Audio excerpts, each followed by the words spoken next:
जम्मू कश्मीर से कन्याकुमारी तक जब भी कोई आदमी सफर करने की सोचता है तो सबसे पहले ट्रेन टिकट लेने का ख्याल उसके जहन में आता है। ट्रेन में सुनाई देने वाली वो आवाज कान में आती है। ट्रेन से सफर करने वाले यात्रियों की यात्रा मंगलमय हो, लेकिन अब सफर से पहले उसे टिकट की नहीं, सुरक्षित वापसी घर पहुंचने की चिंता ज्यादा रहती है, क्योंकि ट्रेन में सुरक्षित सफर को लेकर अब सवाल उठने लगे हैं। क्योंकि ट्रेन में यात्रा करने वाले लोग अपने मंजिल तक सुरक्षित पहुंचेंगे या नहीं, ये चिंता हर ट्रेन से सफर करने वाले यात्रियों को ज्यादा सताने लगी है। क्योंकि बीते कुछ महीनों में शायद ही कोई ऐसा महीना बीता हो जब रेल हादसे की खबर सामने न आई हो। हर महीने 2 पैसेंजर ट्रेन, एक मालगाड़ी पटरी से डिरेल या फिर हादसे का शिकार हो जाती है। बीते मंगलवार आप याद कीजिए, झारखंड में भीषण रेल हादसा हुआ। मुंबई जा रही हावड़ा मुंबई मेल के 18 डिब्बे एक मालगाड़ी से टकराकर पटरी से उतर गए। हादसे में 3 लोगों की मौत हुई, 40 से ज्यादा लोग बुरी तरीके से घायल हुए। यह घटना कोई नई नहीं थी। इसी बात को लेकर आज संसद में हंगामा हुआ और रेल मंत्री अश्विनी वैष्णव ने जवाब दिया। उन्होंने लोको पायलट को मिलने वाली सुविधाएं और रेस्ट के बारे में बात की। सुनिए उनको।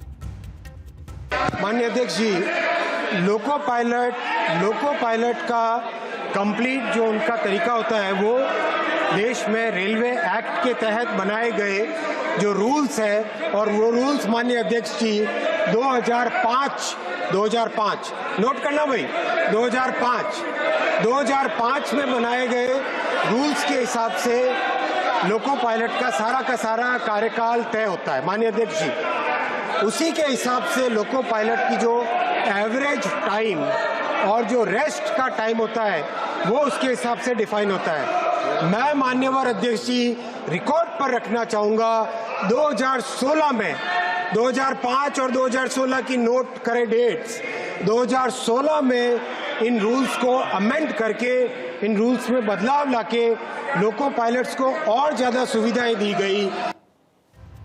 ठीक है, रेल मंत्री अपनी बात रख रहे हैं, लेकिन सवाल अब भी यही है कि आखिर ये रेल हादसे थमने का नाम क्यों नहीं ले रहे।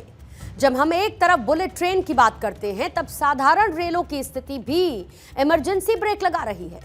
एक साल में हुए रेल हादसों का अगर मैं जिक्र करती हूं तो आपको बहुत पीछे नहीं जाना होगा। इसी साल की बात कर लेते हैं। इसी साल 17 फरवरी को दिल्ली में रेल हादसा हुआ। मालगाड़ी की 10 बोगियां पटरी से उतर गई। 18 मार्च को अजमेर में साबरमती एक्सप्रेस और मालगाड़ी के बीच टक्कर हुई। 17 जून को कंचनजंगा एक्सप्रेस पटरी पर खड़ी थी, तभी मालगाड़ी ने पीछे से उसे टक्कर मार दी। 18 जुलाई को उत्तर प्रदेश के गोंडा में बड़ा ट्रेन हादसा हुआ।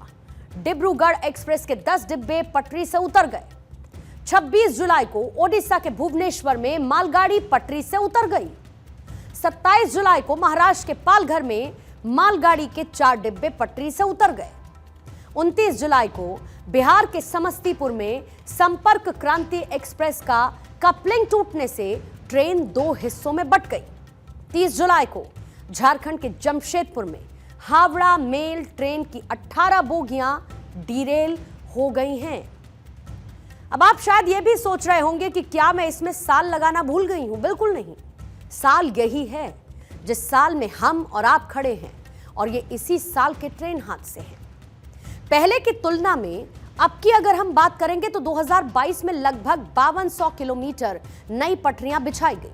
हर साल 8000 किलोमीटर ट्रैक को अपग्रेड किया जा रहा है, फिर भी हादसे रुक नहीं रहे।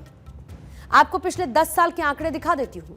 पिछले 10 साल के आंकड़े क्या कहते हैं, यानी कि 2004 से 2014 तक सालाना 171 हादसे हुए हैं, और 2014 से 2023 तक ऑन एन एवरेज सालाना 71 हादसे हुए। फिर 2017 से 2022 तक हादसों में 53 लोगों की मौत हुई है, और पिछले 14 महीने में 4 बड़े हादसों में 320 से ज्यादा जान चली गई है। पिछले 14 दिन में 8 ट्रेन हादसे हो गए। पिछले 6 हफ्तों में 17 ट्रेन हादसे हुए, जिसमें 17 लोगों की जान चली गई है।